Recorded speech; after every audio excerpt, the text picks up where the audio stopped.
మొన్ననే మీ అందరికీ తెలుసు ఎక్స్ స్టెప్ టీమ్ సూర్యాపేట వచ్చింది.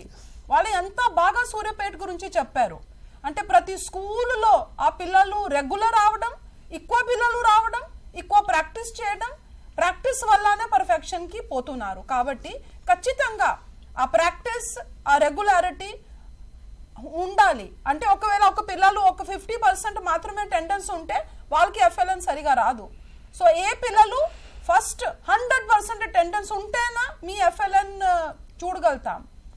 100% అటెండెన్స్ ఉన్నప్పుడు 100% ప్రాక్టీస్ ఉండాలి. ఒకవేళ ప్రాక్టీస్ చేయలేదంటే మళ్ళీ ఏం లాభం లేదు. కాబట్టి ఖచ్చితంగా రెగ్యులర్ ప్రాక్టీస్, రెగ్యులర్. ఇప్పుడు డైరెక్టర్ గారు చాలా మంచి మాట చెప్పారు. ఏ రోజు ఇప్పుడు మాట్లాడారు, నిఖిలేష్ గారు చెప్పారు, మళ్ళీ దాని మీద టెస్ట్, డైలీ దానికి టెస్ట్ కలిపితే మళ్ళీ 6 రోజు తర్వాత, వారం కంప్లీట్ అయిపోయిన తర్వాత మళ్ళీ దాని మీద టెస్ట్.